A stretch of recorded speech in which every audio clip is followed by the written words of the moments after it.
আজকে আমি ধন্যবাদ জানাই মাননীয় প্রতিমন্ত্রীকে। সেদিন তিনি আমাকে চাচা বলেছিলেন, জানি না আমার বয়স হতো কিনা। তিনি খুবই পজিটিভ অ্যাপ্রোচে আজকে কথা বলেছেন এবং আমি মনে করি যে একটা রিয়েলিস্টিক বক্তব্য রেখেছেন।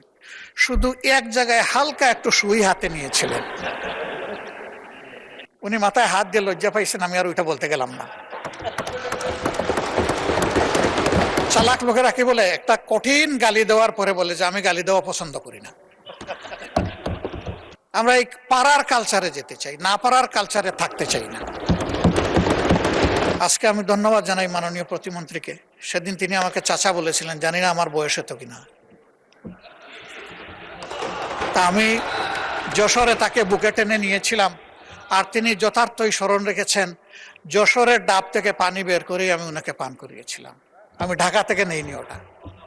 আলহামদুলিল্লাহ, তিনি যে মনে রেখেছেন, এই জন্য তাকে ধন্যবাদ। শিয়া বাটার ও ভিটামিনে সমৃদ্ধ লিলি বিউটি সোপ, তারুণ্যময় উজ্জ্বল ত্বকের জন্য। তিনি খুবই পজিটিভ অ্যাপ্রোচে আজকে কথা বলেছেন এবং আমি মনে করি যে একটা রিয়েলিস্টিক বক্তব্য রেখেছেন। শুধু এক জায়গায় হালকা একটু সুই হাতে নিয়েছিলেন, উনি মাথায় হাত দিয়ে লজ্জা পাইছেন, আমি আর ওইটা বলতে গেলাম না। আসলে চালাক লোকেরা কি বলে, একটা কঠিন গালি দেওয়ার পরে বলে যে আমি গালি দেওয়া পছন্দ করি না। যেটা আমি পছন্দ করি না, এটা আমি করবই না। এই সংসদে আমরা প্রথম দিনই অনুরোধ করেছিলাম যে আমরা আসুন জনকল্যাণে কথা বলি। আমরা পরস্পরকে দোষারোপ কিংবা ক্যারেক্টার অ্যাসাসিনেশন, আইদার পার্টি ওর পার্সন, আমরা ওই দিকে না যাই। কিন্তু এখনো বন্ধ হয়নি। মাত্রা বোধহয় কিছু কমে এসেছে, ঠিক 8 মাত্রার ভূমিকম্প না, কিন্তু 4-5 মাত্রায় এখনো কিন্তু ভাইব্রেট করতেছে। এগুলো বন্ধ হওয়া উচিত।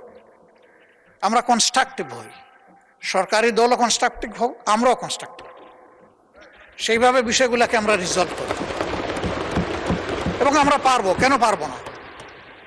দুনিয়ার অনেক দেশই তো পারে, তো আমাদের না পারার কি আছে? আমরা এই পাড়ার কালচারে যেতে চাই, না পারার কালচারে থাকতে চাই না।